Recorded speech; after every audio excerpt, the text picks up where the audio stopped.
Okay, ito na naman tayo. Super, super, super duper print to the max na naman ng lola nyo. So, for today, ayan, nagprint ako kasi nakita ko medyo luma na yung name tag ni Rohan. So, papalitan natin. Isasabay ko na rin tong mga signage. And then, meron din kasi nagpa-laminate sa akin. So, isasabay ko na sa mga ginagawa ko for today. Yan, ang first kong ginawa, nagprint muna ako and then kinat ko lang using cutter, yung paper cutter. Ayan, tapos kapag hindi siya masyado nakat, ginagamitan ko naman siya ng gunting. Yun lang yung ganap ko for today and then medyo busy ako na mag-edit ng mga template kasi may nagpapagawa sa akin ng mga photo print. Although wallet size lang naman, kaya gumawa ko ng template para package na siya. And then, para pag may next na nagpapagawa, drag na lang tayo ng drag ng picture para medyo mabilis yung buhay natin. Okay, so medyo nahirapan kasi ako mag-edit, gawa ng ang ginagamit ko lang today is cellphone, pati yung iPad. Nasira kasi yung monitor ng desktop ko.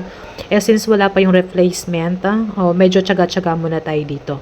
Okay, so ngayon, ayan, nilagyan ko na ng laminating film yung ID na ilalaminate natin. Bali, 3 ID lang naman to. Tapos, isinabay ko na yung kulang na signage. Ang gamit ko naman is yung manipis na laminating film. Ito naman, kaya ko naman siya ginagamit-gamit gawa. Libre ko lang siya nakuha. Bali, libre lang siya dun sa laminator na heavy duty na nabili ko nun dati pa. Okay, tapos, ngayon, sinasabay ko siya kapag may ilalaminate ako na ID. Ang presyo ko nga pala, nabanggit ko na to noong nakaraang video ko sa mga nagtatanong. Kasi usually naman, bawat lugar naman may mga nagpapalaminate talaga. So, minsan, madami nagpapalaminate. Malaki kasi ang tubo dito, guys.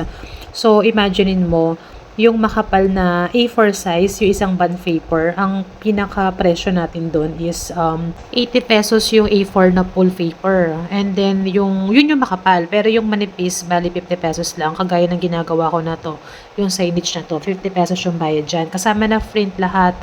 And then, yung kalahati naman ng makapal, 50 pesos.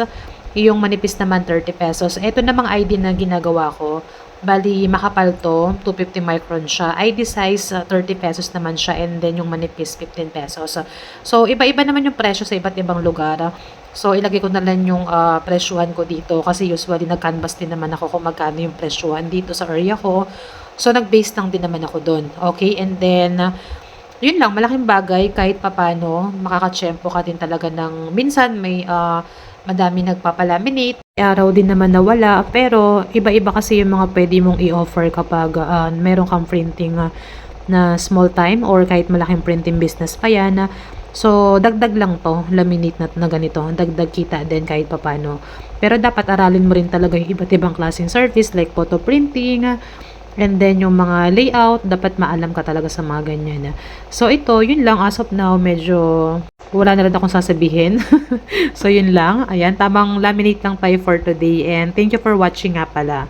And have a nice day. Tuloy ko lang yung ginagawa ko. Bye!